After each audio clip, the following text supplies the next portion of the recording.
Monday, January 31st, it's the call up. I'm Arm Layton, joined by familiar face, familiar voice, Jack McMullen, who was just on to talk about the Fort Wayne Tin Caps and more and the whole Padres system. Now we're talking Mets top prospects, Jack. We're going to talk a little bit about the schedule and how people can start to get a little bit used to your very soothing voice.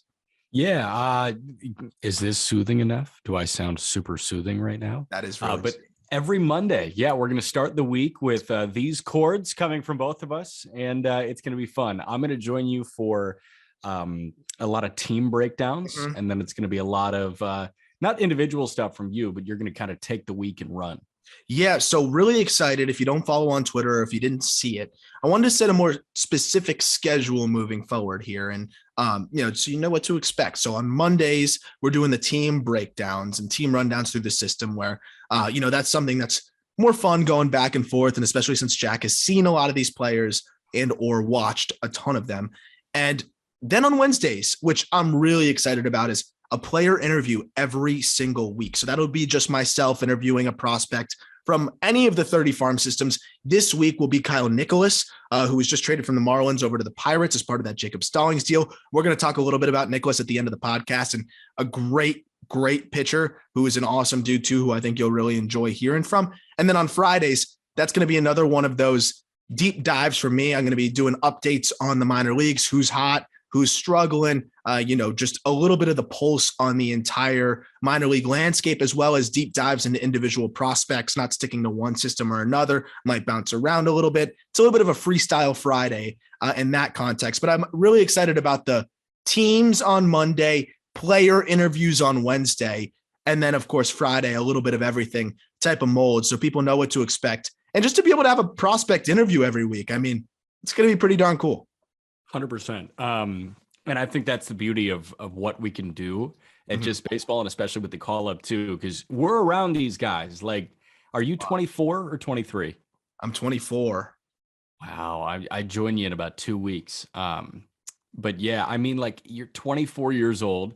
A lot of the guys that are coming up right now are 24 years old, 25 years old, 23 years old. Like, that's right around us. So we've been in circles with them. I think our previous experiences have brought us into those circles as well. And the reality is, like, they just kind of trust you. If you're their age and you genuinely feel for their plight, like as a minor league baseball player, you don't have much going on until you get to the bigs. Everybody wants to be your friend when you get to the bigs, but when you're hanging out in Beloit or, somewhere else like that, Rocket City, that's right, Madison, City, Alabama.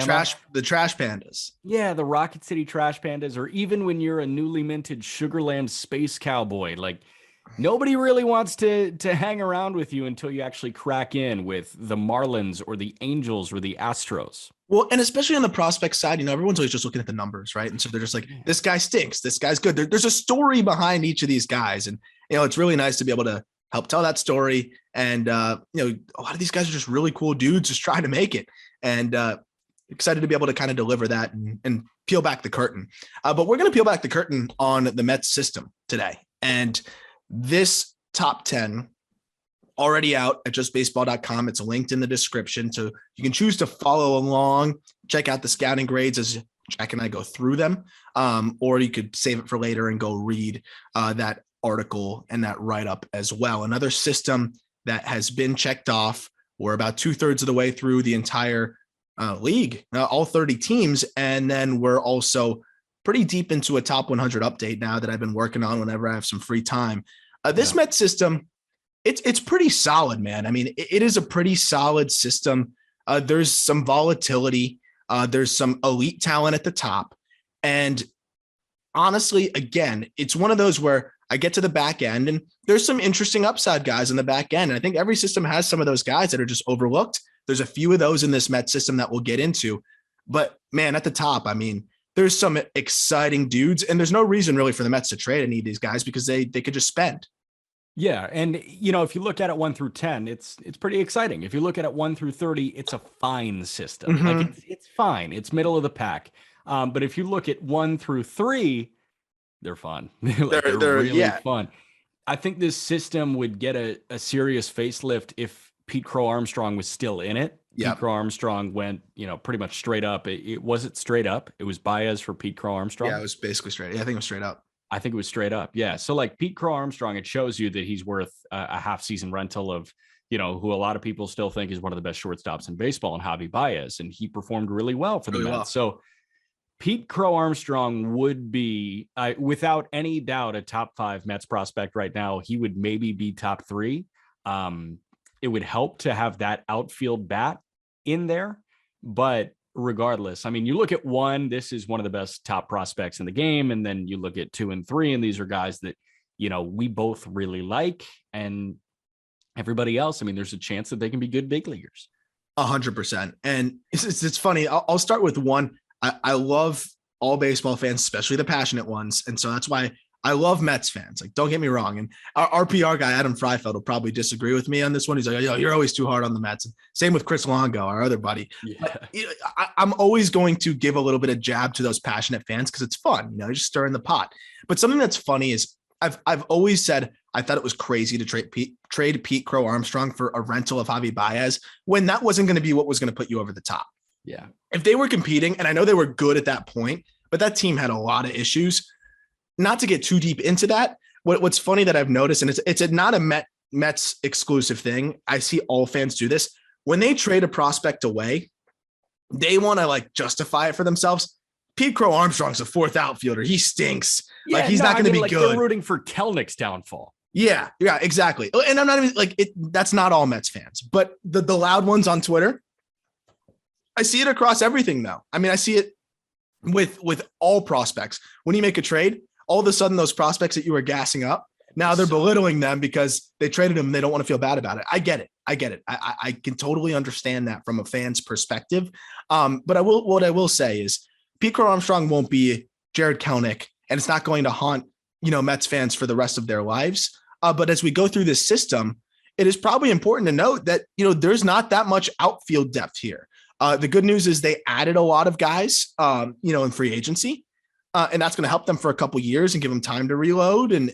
But that's a point of emphasis as we go through this system, because they definitely need some help in the outfield. And that's why I think they might move Mark Vientos to the outfield, who we'll get to at 3.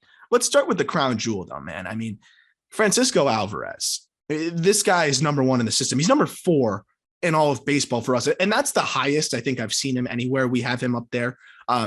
For me, I just couldn't justify having him anywhere else, frankly. You could tell me if top 5 in all of baseball is a little high on him, but when you're looking at the power, I'm thinking about it, and I started to write it in the write-up. I'm like 40 plus home run power, if it all comes together for him. And then I started to delete it. I'm like, that's extreme. I'm like, relax. And then I was like, why is that extreme? He hits the ball as hard as not only any teenager, anybody in high A, anybody in the minor leagues. And he did it way more frequently than anyone expected. He's physical as hell. He's got a decent approach for a teenager, and he can catch. Like, he's showing good signs. Am I crazy, Jack, for having him at number 5 overall or number 4 overall in the top 100? Hell no. He's 5'10", 233. That is NFL running back. Like, that is bowling ball running back. And you know how powerful those guys are. Alvarez swings like he's 5'10", 233. I mean, it's this guy. I've referred to him as a muscle hamster. Like, that's just how he looks. Because he looks like one just gigantic bicep. And he is, like this swing, it's got so much power. It's also on a line. I mean, he's got a line drive swing that when he gets ever so under it, it just flies off the bat. And that's why I believe in the hit tool. Yeah. I mean, it wasn't bad in terms of contact rate. He doesn't chase that much. He was pretty much average in that department. And yeah, of course, you're going to look at the overall stats after he got promoted and say, okay, yeah, there was a little bit more swing and miss. I don't think people understand, Jack. And like, you saw it big time, and it's still, he produced incredibly well, but you see a guy, like, you pit him against himself a little bit, where he was striking out it was non-existent in rookie ball and low A. And he strikes out 24.6% of the time in high A. Like, Jack, you were in high A last year. I still say high A to double A is the biggest jump, but for teenagers who are just getting their feet wet. Low A to high A is a big leap, right? If you're a 19-year-old performing in high A, like Francisco Alvarez was born in 2001. If you're a 2001 baby in high A, I mean, it doesn't matter if you look like Alvarez or not. It's hard because you're seeing, we had pitchers in the rotation at times that were 27 years old. That's 8 years older than you. Yeah. I mean, I'm 24 and I've got like hair on my body that I didn't have when I was 19 years old, right? Like that's how a 27-year-old is. Like they hop into the showers and they've got back hair when like Alvarez might not have back hair. They are just longer into the physical maturation process, and Alvarez needs to play catch up. Yep. No, and the crazy thing is, dude, is listen to these numbers in high A. I mean, he made a mockery of low A. He was there for 15 games and they're like, this is stupid. They literally were like, get him out of there, because in the 15 games, he walked 22% of the time, struck out 10% of the time, and slashed 417, 567, 646. And there's no point. 67 plate appearances. It wasn't like 10.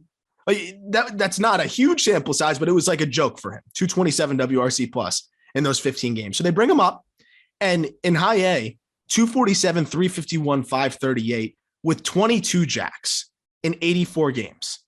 And I mean, 12% walk rate to offset the 24% K rate. I liked everything we saw. Going back to your point about his swing and the muscle hamster thing, his swing, and I think you saw it in the write-up, it reminds me a lot, and he's figured things out about himself that most guys with his profile don't figure out till later, like Tyler O'Neill. And his swing reminds me a lot of Tyler O'Neill. And you have to be a physical specimen to be able to get away with this. They both, and it took O'Neill a while to figure this out, but you see him start really stacked on his backside, like his weight's really stacked on his backside, and all he focuses on is just bringing his foot over and going. Like he doesn't need any of this movement. He doesn't need to really sink into his back leg. Like he can start almost preset where he needs to be because he's so strong that he can just go from there and launch homers. So if you can easily tap into power without as much movement, let's neutralize any movement that you have that you don't need. And he did that. And I think that's why we saw him make that kind of adjustment really easily. Do you see some of those swing similarities?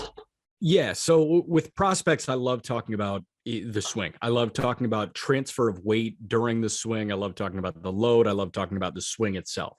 And, 1, 2, and 3 in this system, Alvarez, Brett Beatty, and Mark Vientos, have 3 totally different swings. Beatty is like pure. He's probably got the prettiest swing of the 3. Vientos is a lot of turning, like not necessarily throwing himself towards the pitcher. And Alvarez is, I've got so much power built up in my backside, and then he throws it all at the mound as he starts his swing. Like they are 3 totally different swings.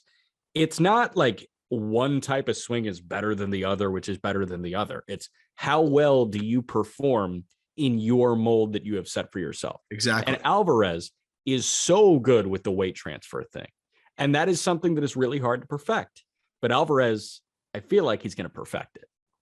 I think he really is already well on his way to doing so. And, like the thing is pitch rack, right? I mean, like he stays back. You when you're a freak like Alvarez, you look at like Barry Bonds in terms of like what he did with just how much of a freak he was physically. He would swing off of his back leg sometimes. Like he would just, one leg it. And Alvarez is a guy that like doesn't even need to have that like crazy transfer forward and have all of this energy. Like he could swing off of one leg and hit it hard. So he's trying to find a way, like he can catch up to any fastball. He crushed fastballs, breaking balls.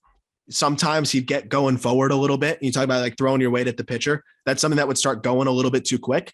Yeah. That's about it. And like, that's something that he'll have to adjust as he gets to the upper levels. He crushed curveballs. And I usually don't see this. Usually if you struggle against curveballs, you struggle against sliders. He crushed curveballs, struggled against sliders. So, it seems like a little bit of him just being in and out of the zone. But for a 19-year-old just turned 20, incredibly advanced, catching wise, rocket for an arm, the receiving, all that will come along. This guy's got a potential to be, I think one of the best catchers in baseball very, very soon. And maybe one of the best, maybe the number 1 prospect in baseball very soon. You mentioned like one of the best catchers in baseball.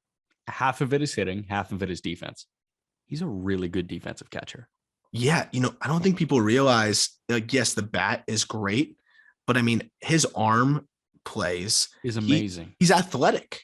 He's athletic. Like, he's not quick. Like, don't like, but he moves pretty well for his size. Okay, so tying it back to the swing with his athleticism, he has done something that like I saw on tape that I had to rewind and then watch again and then rewind and watch again and then rewind and watch again because it's something that I've only seen Jason Dominguez do before. And don't use that as a red flag here, but I've seen him follow through with his swing and finish with his backhand on the bat and not his front hand. So like, okay, that's a super athletic thing to do, I get, but like get more consistent with your swing mechanics. You obviously just showed me that you have an understanding of how freakishly athletic you are. And, I see it in Chicago with Wilson Contreras. Like this guy was just a really freaking good athlete. So that turned him into a freak behind the plate too. I mean, the zip on the throw down to second base or the opportunity to throw back pick attempts over to first base. Like that is something that Francisco Alvarez is going to have right away over a lot of catchers in Major League Baseball. 100%. I kind of like the Contreras comp, but like imagine Contreras with another 15 pounds of muscle. Yes. And I'd argue, I love Contreras. I'd argue Alvarez has an even quicker bat. I mean, you see his explosiveness, but you talk about the top hand thing. It's a little bit of like both of these guys too. Dominguez gets into it too, just swinging so out of control. Beltre. Yeah. Like tone it down a little bit. And that's something I'm excited to see. But what we saw from Alvarez, to wrap up on him too, uses the whole field really well. I think when he gets to high or to double A, like tone it down a little bit and you're going to run into your home runs. Just, you don't need to swing out of your freaking shoes. Do that in your hitters counts and then, tone it down a bit. That's something that Beatty did and it worked for him. That's something that Vientos did and it worked for him. But final thoughts on Alvarez. The reason, and we talk about something that we're working on is like a upside to volatility scale. The upside that Alvarez has is off the charts. Yeah. The volatility is not as high as you would think for a player with his profile, right? Yeah. And that's why I agree. I think obviously it's still, we'll see, but I think he's got a higher floor than most guys with his profile. So we'll fly to number 2. And this is a guy that, I mean, he just is hit. He just always hits, always hits. You teased it. Really smooth swing from the left side, just drives the ball to all fields really well. There's a little bit of swing and miss, but that's gotten better and better. He walks. He's just a ball player. He's a pretty complete ball player. I don't think he's ever going to hit 40. I don't think he's ever going to hit 330. But you could almost pencil this guy in, I think, at the big league level, most likely to hit 285, 25 to 30 jacks and, just get on base at a good clip. As a left-handed bat, I think that's a really likely outcome for this guy. And I'm a big fan of his bat. I really enjoy Brett Beatty. I do. I didn't when he first got picked. I thought there were guys that I liked more, Josh Young being one of them. Yep. Like I was just like, Young's better. And you could still argue that he is, but it's okay. Yeah. Like it's not drastic. Like I think you can make the argument, and I think I would side with the argument that Beatty I would rather have in my system than Josh Young, to be totally honest. Really? Yeah. I say that because Beatty's got a little bit more to him, I think. He's got more juice for sure. Like I say, I can't see 40, but like he has the outside shot in terms of raw power. Josh Young is kind of, maxed out at around 25, 30, but he's got the hit tool. Yeah. So like, I think I like Beatty because he's 21 years old and he's in Double A. You know what I mean? Like I'm watching clips of him in Binghamton, and this was a high school draft pick not too long ago. And oh, by the way, there was a year that stunted his growth in 2020 because he couldn't play minor league baseball. So like with Beatty, he's advanced for his age. I think that the strikeout rate's going to go down. It's hovered around 25% at every stop. Every stop. You mentioned that there's some swing and miss there. 25% is not egregious anymore. Like you see 25% and you're like, ooh, you got to tone that down. But 25% is just normal now, which sucks. I hate that, by the way. But, with Beatty, like I watched the swing and you see him translating to 55 hits, 60 power. Yeah. And I think that's spot on. Like do a little bit of both with a sweet swing that stays in the zone, that's mechanically consistent. I mean, he's never going to have those swings that are like, oh God, you Yeah. just swung out of your shoes, or like that was uncompetitive. Every swing is going to be competitive, and every swing is going to look like double to left center. I totally agree. And for him, it's just, again, getting a little bit more comfortable with breaking balls, but crushed changeups, which is huge for a lefty, right? That's huge. Because he stays back really well. It's just a little bit of the, again, pitch wreck on the breaking balls, but breaking balls are hard to hit for everybody. And he held his own there. He hits fastballs well.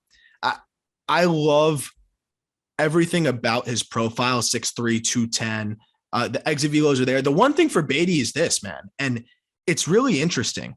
He hits the ball on the ground way too much. And that's the only thing that's holding his power back. I think if he lifted a bit more, and you don't want to go too far down that alleyway, because a big part of his success is that he can go left center gap, right center gap.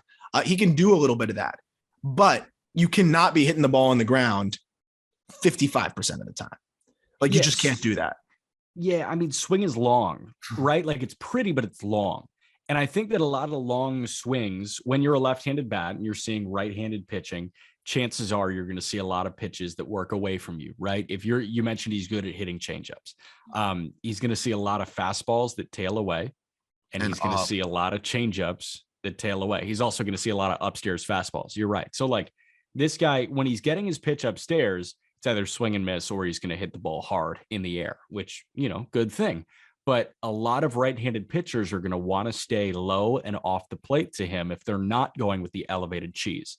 Yeah. And I think that the ground ball rate is emblematic of the fact that pitchers want to stay away from him because they know he's dangerous. If he can figure out a way to shorten the swing a little bit and lift some of those balls that catch too much of the plate, or maybe, too close to the belt as opposed to the knees, I think that changes. Like, I think that can be an off-season correction for him. Totally. And I think a lot of it's an approach thing. This was something I was talking about with MJ Melendez, another left-handed hitter who had a phenomenal year last year. And obviously he said he made some swing changes, but a lot of it was approach. If you know that it's fastball or changeup, and, let's say you're facing a tough arm, like, it's okay early in the count, or especially in hitters counts, like, sell out for one. Sell out for one, sell out for the change. Like, you can sell out for a low changeup. And if it's at the knees, a guy like Brett Beatty will hit it out. Or you could sell out for the high fastball. And, if you're ready for it, you get it. If it's not, you spit on it. And that was something that, like, Melendez said, yeah, I'd commit to that for like 3 straight pitches. Yeah. And, like, that's something that, I think Beatty can continue to feel out the approach, because that's going to be the clear way that they attack him. And when you get lefties, he's great left on left for that reason, which is funny. And another reason why I have a lot of confidence in him, he's good left on left. This guy's going to be really good. I'd like to see him get the ball in the air a bit more. Like you said, it's approach, but defensively, he's fine. The strikeout rate being incredibly consistent at every stop, I think, is what we can kind of expect, 25%. I think it might even get better. He might be one of those rare guys that it actually improves in the big leagues as he has access to more, because, again, it's not a swing and miss thing that much. He doesn't chase. He walks a good amount. I really am not concerned about swing and miss that much for him. And he was great in the fall league too. This guy just hits, and he's got room for more power than I think people think. But I'd still probably keep it at 60, just because I think he's a little bit limited by the lack of ability to get it in the air. But overall, probably a guy who makes a handful of all-star games, you'd say, and above average regular for a long time. And you know what? The good news is, if he doesn't pan out, then the next guy could be the third baseman too. And this guy's my favorite, dude. This guy is my absolute favorite. Not even the South Florida bias, because I did play against him in high school. But I promise that has nothing to do with it, because I was a little bit worried about him early on. I really was. And the more I watched, I felt like Mark Vientos is just a couple tweaks away from being insane. Absolutely insane. The power is as good as anybody in the minor leagues, and I stand by that one. I mean, he's hit balls as hard as 113, 114 miles an hour, consistently puts up some of the best exit velos in baseball and professional baseball, but specifically the minor leagues. The most impressive thing to me with Vientos, Jack, is he misses baseballs that get out. He's got that kind of power. Yeah. I was watching, I mean, I sat there and watched like 15 minutes of Vientos, because when you see the swing, you're like, okay, I can't stop now. And you're right. Like that's the thing that jumped out to me. Mark Vientos, he doesn't have the weight transfer forward. He doesn't have the pretty swing that Beatty does. it's almost like he's going to corkscrew himself into the dirt with his swing. It is so like standing on one plane and just twirling around with the swing. It's all turning. But Vientos, like I saw him get full blown under, like looks like knob of the bat underneath baseballs that like go out and like smack off a billboard in right center field. Stupid pop. Nobody should be able to do that. But with that kind of swing, the torque that he generates with this swing and like just the frame that he has, he's 6'4", 185 right now. If he got up to 205, if he added 20 pounds of muscle, this guy is like breaking bats and balls are leaving the yard. Yeah, I'm really glad you said that because I don't think I can emphasize enough that this guy has 40 plus home run power. If there's one guy in this system that has the best chance to do what Pete Alonso did, it's him. It's Mark Vientos because the miss hit power is what really that's what translates. When you're missing baseballs that get out to all fields, Jack, he had a couple that I would have put my life on being routine fly balls to right field, opposite way, that somehow just kept carrying and snuck out. He does something that's just easy backspin. You know, that's something that you just can't teach, where just the way he just backspins baseballs, they carry. The other thing that he does a really good job of is just he toned things down a lot. He's rotationally explosive, which is something that, you know, like you said, you can't teach that. And that's what allows him to miss hit baseballs and just still be so violent through the zone. He toned his swing down a little bit, is on time more frequently. He's going to be a guy that strikes out a decent amount, but he normalized it a bit more in the upper 20s. And even when he got called up to AA, kept it at 28%, got called up to AAA, and it was at 30.2%, but walked more to offset that. The guy climbed up from AA to AAA after hardly playing above rookie ball prior and missing 2020. He's much more advanced than anybody thought he would be. And the power off the charts, probably one of the best raw power hitters in all of minor league baseball. Think about Brett Beatty. It was aggressive to have a 21-year-old who was drafted in the first round in AA in 2021. Vientos is 21 years old and he's in AAA and he looks like he's going to beat Beatty by a year. Like that's the type of impact that the Mets could see Vientos supplying in 2022. And I want to go back to the point where you like, it really feels like it's going to be a fly out to shallow right center and it leaves the yard. Like, you know, there were some, we talked about Agustin Ruiz for a moment with the Padres last week. And Ruiz had some where like, he was just so clearly under and the ball just carried out somehow. And like, I found myself calling that action, like Vientos, like you can hear it in the announcer's voice, right? Like 2-2, that's wristed out to right center. Should be no problem, but it's carrying and it's gone by a mile. Like it's that type of thing. It just comes out of nowhere and the ball just keeps on going. It's unbelievable. So final thought on Vientos. I like the point you bring up about the rotational explosiveness because that's what he is. And that's the kind of thing that's just really hard to teach. You can't teach it. It's a twitchiness that you can't teach.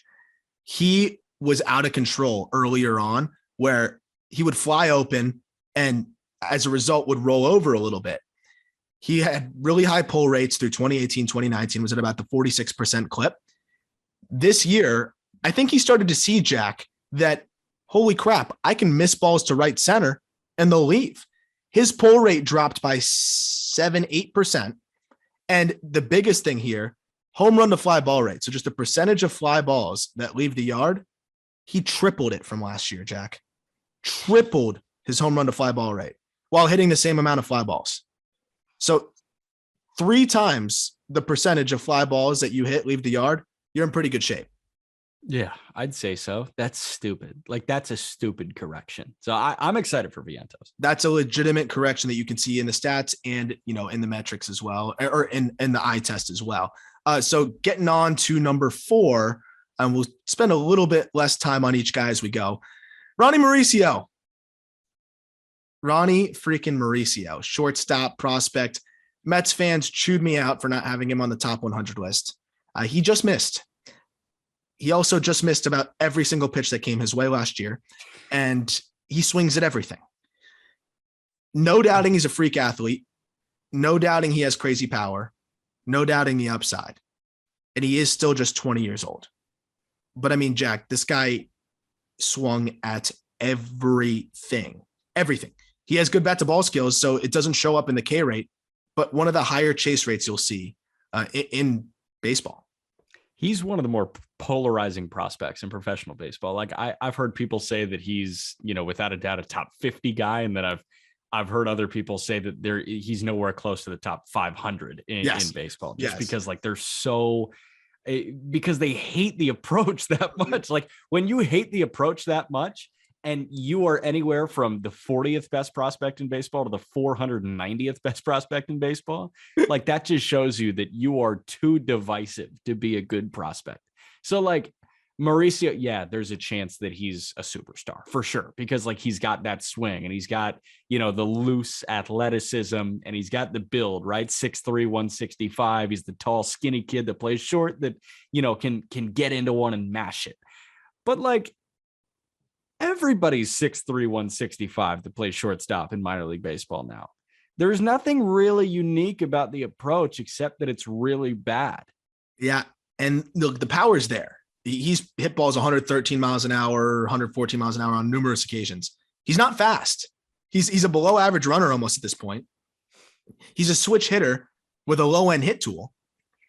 And defensively, he's got all the tools in the world. He can make some tough plays. But he's kind of the same thing in the field. Really toolsy, but he made 22 errors in 95 games. So you're looking at a guy here that is all tools, not a lot of production, did hit 22 home runs, or 20 home runs, did have 40 extra base hits, but he also got on base at a 296 clip. He's still 20. I try to emphasize that. He'll be 21, I think, when the season starts. How much hope should Mets fans reserve for this guy? Okay, so like building off of that, his best friend right now is time. It's the benefit of the doubt here. So like 2022, there's no rush for him. But the Mets keep rushing him. Why? What? The Mets keep rushing him, though. They rush everybody. Like Vientos is 21 years old in AAA. Beatty's 21 in AA. Like that's weird. There's no point in doing what they're doing, but they're doing it. Like think about Seattle, how they rush guys, and think about the Padres, how they rush guys. Like there are a lot of teams that just rush the shit out of their people now. And there's no need. Like there's no point. I think a lot of people felt the need to rush guys after a lost year in 2020. Like they should be, say they played really well. Everybody's just expecting that like a top 10 prospect in a system should play really well. You know what I mean? Yeah. So you see all these aggressive assignments because they just assume that 2020 for Ronnie Mauricio would have looked like 300, 400, 500. Yeah. And they're just like, okay, let's go. But the reality is like in low A for Ronnie Mauricio in 2020 or high A, if they were aggressive with it, would probably look like 220, 280, and maybe 400 with the slugging. Like that's okay. That's okay to struggle. Like Ronnie Mauricio is going to struggle for the next 2 years, but if he struggles and grows and learns and fills into an adult frame, then he could be a Met.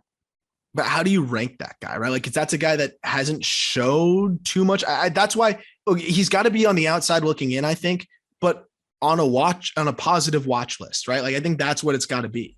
Yeah, I think you're asking the same question that I've been asking for years about Robert Poisson in the A's system. Like the guy was like 14 years old and he was just like the number 2 prospect in the system. Like, what are we doing here? Yeah, he's 18 years old. I agree. Mauricio's 20. What year do you think he signed?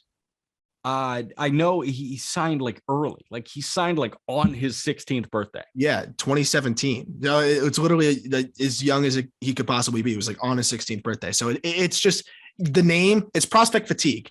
That's prospect fatigue 101 right there. But a guy that I wouldn't say is a prospect fatigue candidate here at number 5 because we just haven't seen him. But I love what I've seen in limited action. Did you get to see any of Matt Allen's outing against the Nationals in spring training? Did you see any of that? I did. He made Kyle Schwarber and Starlin Castro look very uncomfortable. Very uncomfortable. Matt Allen, 3rd round pick, big overslot though, I believe. Mm-hmm. Really exciting. Unfortunately, blew his elbow out shortly after that. But $2.5 million to sign him away from college and basically gave him a 1st round bonus there. I love this guy. I think he's going to come back from Tommy John and people are going to be like, oh, I forgot about that guy. And he's going to quickly fly up the top 100 list very quickly, assuming that he comes back, at some point this year, relatively before the end of the season and gets a chance to show what he's capable. I think he's going to miss most of the year. So it might be a little bit of time, but this guy, when he puts it all together, could be a frontline starter. Are you cool if we package 5 and 6 together right now and have the conversation about 5 and 6 together? Because Matt Allen's number 5 and JT Ginn is number 6. Yeah. Because I actually do disagree with you about something. Let's hear it. Matt Allen's your 5th. JT Ginn's your 6th. I agree with the order here. What I will say is Matt Allen, you have as a 35 command grade here. And watching a bunch of Matt Allen, I think that he's got better command than JT Ginn, who you have as a 45. Granted, both of them have a lot of room to improve here. Allen's got the better fastball. Allen's like topping around 98. Ginn's around 93, 94 topping. But he sits like 90 to 93 for the most part. I just like watching the mechanics. I think that we're talking about Matt Allen as somebody that pounds the zone. And then Ginn is somebody that's going to miss a lot in the other batter's box. Yeah. So, Allen is a guy that I think you bring up a good point. Like he definitely has all of the goods to be able to start pounding the zone. His stuff, he can trust more than a JT Ginn, right? Because he can just go right at the zone and get swings and misses. What I like about Ginn's command is that he just locates that heavy fastball at the knees and gets a ton of ground balls. But when you look at what Allen projects as, I think, long-term, he easily could have better command. Presently, I would lean Ginn, especially since you're going to see a little bit of struggles with command as you come back from Tommy John surgery too. That's usually a typical thing, finding that arm slot, finding everything again. I had a 45 on Allen's future. I think, you've talked me into probably bumping his future command to a 50. But presently it's kind of hard to gauge there. If he ended up having better command than Ginn when it's all said and done, I wouldn't be surprised at all because he's a better athlete on the mound. Yeah. And mechanically what I'm seeing is, you say Allen's a better athlete than Ginn is on the mound. I agree with you, but right now the delivery for Ginn is actually just more athletic than Allen. Yeah. Ginn leans. Which is why I like the upside. Yeah, like Ginn is whippy. He's got a lot of moving parts. And I get worried about a lot of moving parts here. I get worried about Ginn almost looks like the star shortstop that hopped on the mound. Yeah. Like he was the position player that gets on the mound and just leans on his athleticism. The guys that best exemplify athleticism on the mound right now, 2 that jump out to me are Walker Buehler and Marcus Stroman. Stroman is a very athletic pitcher. He just gets on the mound and looks like he's letting it rip. Yeah. Allen has a little bit more turn, pull, and whip with his delivery. Like he uses that glove hand and he tucks the hell out of that thing into his armpit. Like Allen gets a ton of, you see why the velo's there. Well, the arm speed is crazy. The arm speed's crazy. Arm speed's crazy. And he uses his hips. He uses his shoulders with that. He uses that with his glove hand that he tucks so hard. Ginn, on the other hand, is just like, I'm an athlete. I'm going to let this thing ride. I agree with that. And I think, though, Allen has this level of athleticism that he's not even tapping into yet. And I'm excited to see, when he comes back from Tommy John, how that all comes together, because I still do think he's a better athlete than Ginn. It's just, he hasn't really used it. It just because you're a better athlete doesn't mean that you can't have sound mechanics. And I think that's why Allen will be able to repeat them well. And Ginn, even as a good athlete, is going to struggle to repeat all those moving parts, as you mentioned. And sometimes that arm lags behind, you miss arm side because of that. But the reason why I have presently Ginn above just is we've seen more innings. He pounded the zone in high A. And I think he's showing some good things there. But to wrap up on the upsides of these guys, Allen's got frontline upside. Ginn is more limited to high floor, low ceiling guys, like a 3 or a 4. I think he's more of a 4 ground ball pitcher type. But Matt Allen, I have a 65 future on the fastball, 60 present. The breaking ball is disgusting. And the changeup already showed flashes. That 3-pitch mix with decent command could be number 2 type stuff. I just mentioned Stroman. Do you kind of like the Stroman comp for JT Ginn? Like heavy tumbling fastball, gets a lot of ground balls, slider's the best pitch. Athlete on the mound. Yeah, if he can keep developing, my thing with Ginn is he needs something that works up. He needs a 4-seamer because right now everything is bottom third of the zone. heavy fastball, changeup that looks just like it, slider that's breaking downwards. So if I'm a hitter, I'm ruling out everything up here. He's not elevating anything. So I'm looking bottom third of the zone. If he can make himself more of that, versatile pitcher that Stroman is, I don't hate that, but it would obviously be a Stroman light that we'd be looking at here, because Stroman's just another level of athlete from those guys. And, would you say I'm limiting Ginn with a number 4 upside? I really just don't know if I see too much more than that. Fastball is more 91, 93. He did tick up a little bit as the year went on. I do like the slider a lot, but the changeup, I'm afraid, is going to look just like the fastball. And there's not that much separation between the two pitches. It's only about 5 miles an hour of separation. Yeah, like I don't think you're limiting him. I think he can be a really good 4 or like a good 3. You know what I mean? I think we're looking at JT Ginn as like, oh, that's a very nice piece to have in a starting rotation here. For sure. And I want Mets fans to enjoy their top 2 pitching prospects, because their top pitching prospect is not a top 100 guy. Allen and Ginn are their best 2 pitching prospects. Neither of them are actually really close to the top 100, you say, right? Like they're more in the 150 to 200 range. If Allen was pitching, I think he'd be in there. But yeah, because of the Tommy John, I think they're both in that 150, 200 range. But Matt Allen's a lot closer than Ginn just because of that upside. Yeah. If he comes out and looks good for half a season, he's probably in that conversation because his stuff is just that good. And I love the build.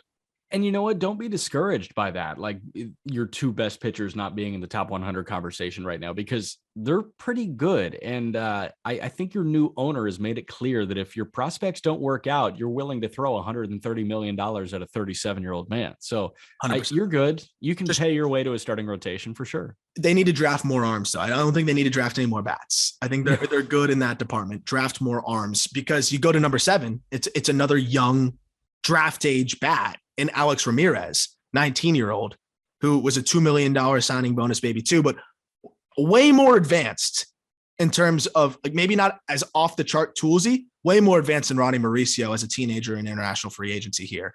I like the swing a lot.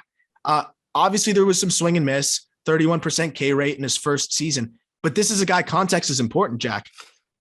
Missed out on his rookie ball season in 2020 after being signed in 2019. So he went straight from international free agency to full season A ball.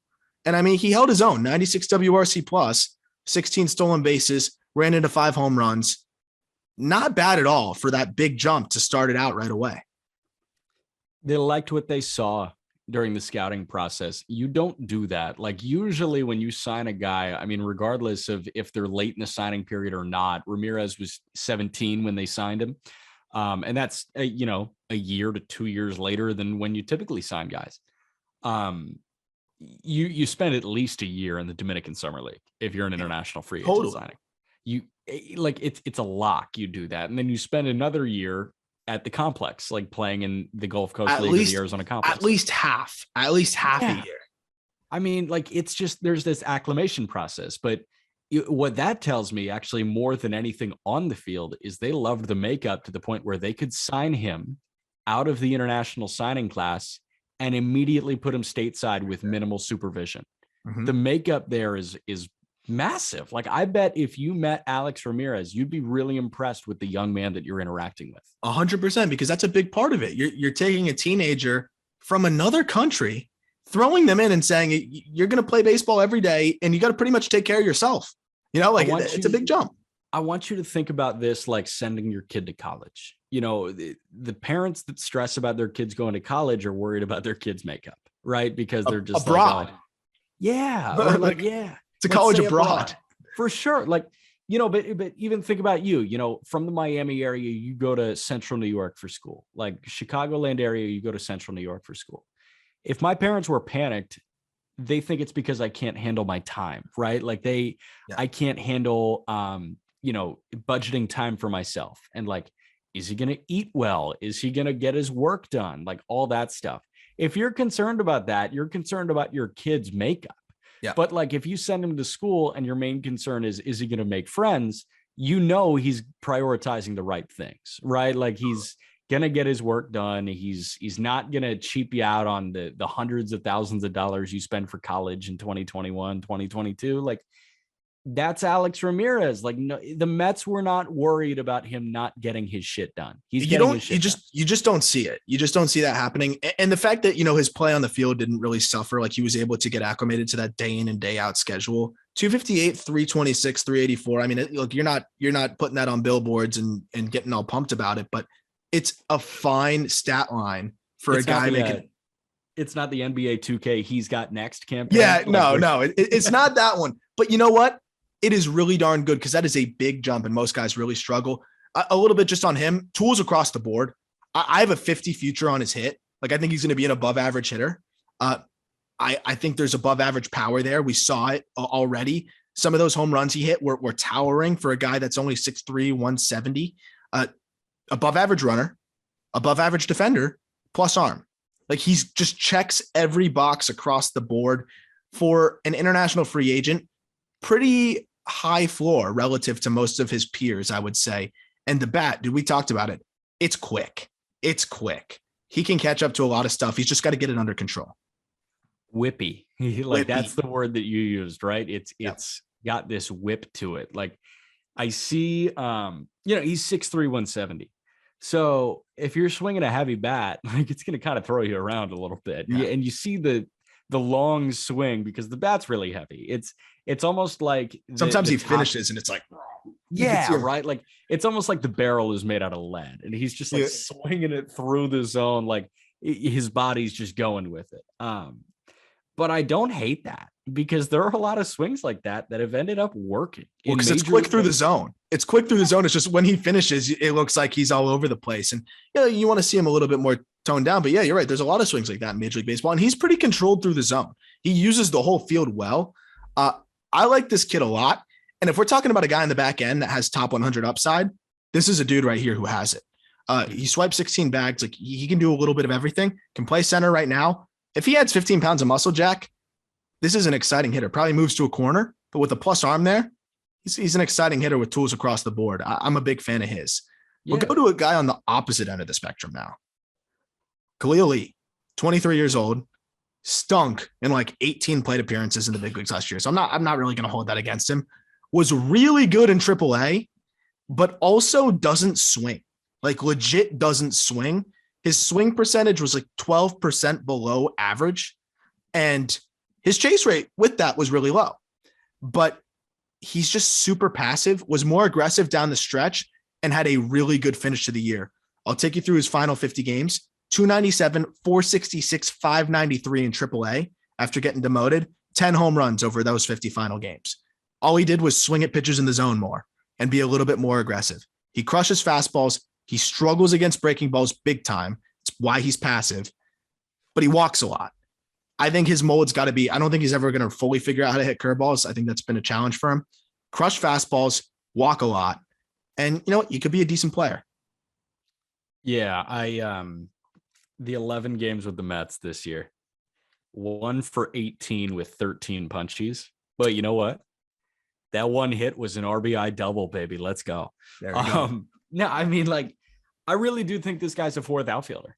I think he's a good fourth outfielder. On base guy. If you want to let Vientos get a day off in left, Khalil Lee can go play left field. If you want to get Nimmo a day off in center, Khalil Lee can go play center. He can do everything. He's not going to do anything to the ability of an 150 game outfielder, but he's an 80 game outfielder for sure. Totally. And I still think there's an outside shot that he's a regular. He could still, if he can figure it out, I'm not going to bet on it, right? I think he's a really high end, maybe one of the best fourth outfielders in baseball. Yeah. But he's a guy that if somebody goes down and you have to play Khalil Lee for 100 games, you're not taking the biggest hit in the world. Like that's a guy that's going to fill in and be pretty decent. He hits lefties really well too. So he's not going to struggle left on left. He's got above average speed, plus defenders in the corners or in either corners, average defender in center, slightly above average. The walks take some pressure off of the hit tool, and he runs into baseballs. He's got some power. This is a guy that I think if he can figure out how to even hit curveballs at a mediocre clip, could be a regular because he crushes velo and he crushes fastballs. Yeah, I'd say just emphasize outside shot again at being an everyday guy. Like I think if he was forced into 100 games, if you suffered an injury in the outfield, the Mets are still looking for an Eddie Rosario type acquisition at the deadline. Like they're looking to upgrade the spot that Khalil Lee is in. But it's not the end of the world. Like it's not, oh my God, this guy sucks, get him out of the lineup. I think he's good, but we want a great addition. Mm-hmm. But he's a good athlete who puts up some crazy exit velos. And we've seen crazier things happen for guys in terms of clicking. So I would say it's not a 0% chance that he becomes a regular, but think of him most likely as a high-end fourth outfielder who's also a phenomenal bat off the bench, right? Like that's a guy that can go yard anytime as a left-handed bat off the bench. Last two guys real quick. Jalen Palmer, someone that no one really knows about, a Flushing's kid, pop-up prospect, 22nd round, but they gave him $200K to forego college. And you know what?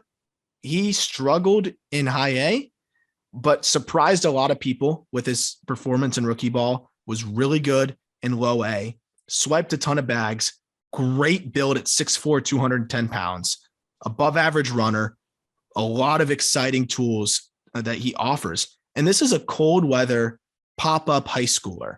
So like be as patient as you can. I like what I've seen so far, man. And he reminds me a little bit of another prospect in terms of his build and athleticism. I'm curious who you're going to think I'm saying. But the build and frame are very similar. Is it a Cardinal? Mm-mm. Who are you thinking of? His build and frame are reminiscent of Brendan Davis. Yeah.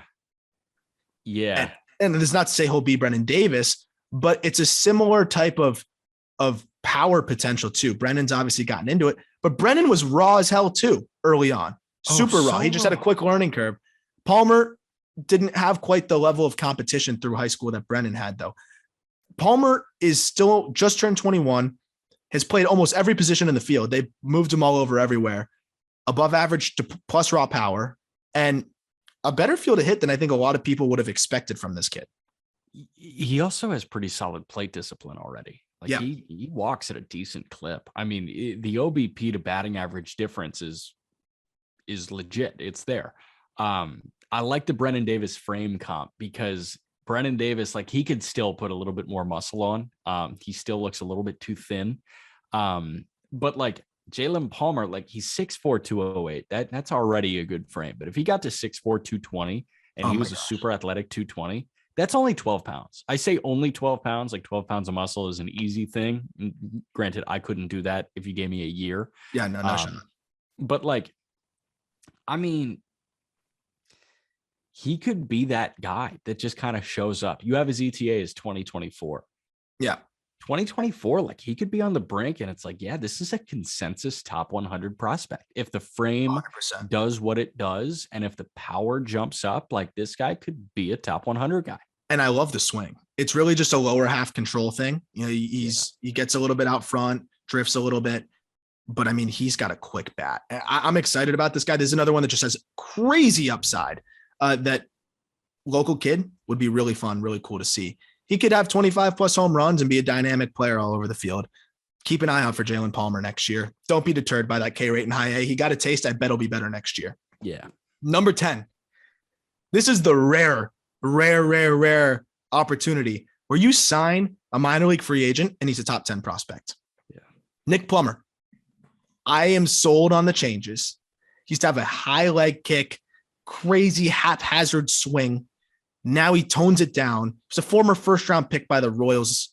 I believe it was the Royals. Or was he a first? Yeah. City. Former first-round pick.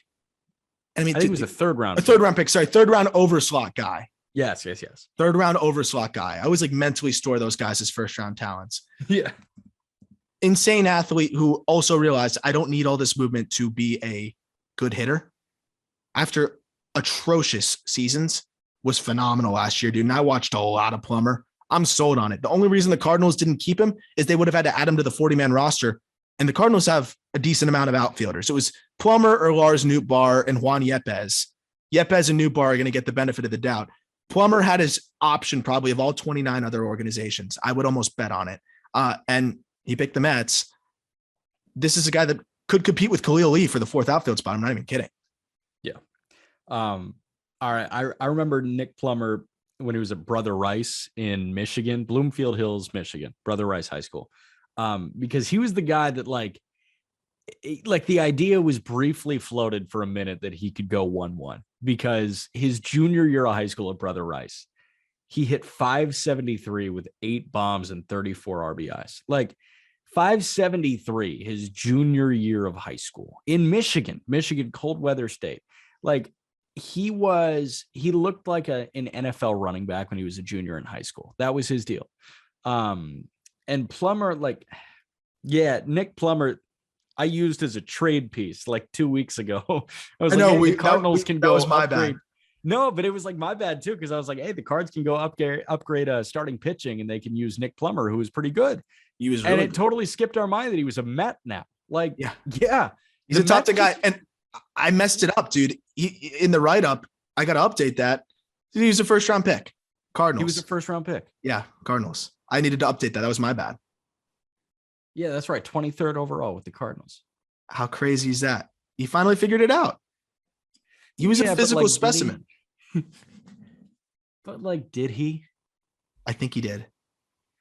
Man. He cut the K rate down dramatically. Hit for a ton of power compared to other years. Speed still shine through. I mean, we're talking about like worst case fourth outfielder here, left-handed bat. Yeah. Good defense. I like what we saw, and he's got legit juice, dude, like big exit velos. And there's such an extreme swing change that really worked for him that I'm a believer in it. And he hit everything: fastball, curveball, changeup. I actually believe in these changes from Nick Plummer, and there's a chance that he could take that fourth outfielder spot. I'm not even kidding. Yeah, no. So last thing for me is a question to you. 2022 opening day, who would you rather have on the roster? Nick Plummer or Khalil Lee? Khalil Lee out of the gate. I want to see Plummer for another 35, 40 games in AAA, see if he can duplicate it, and then go from there. Because Khalil Lee has nothing left to prove in AAA.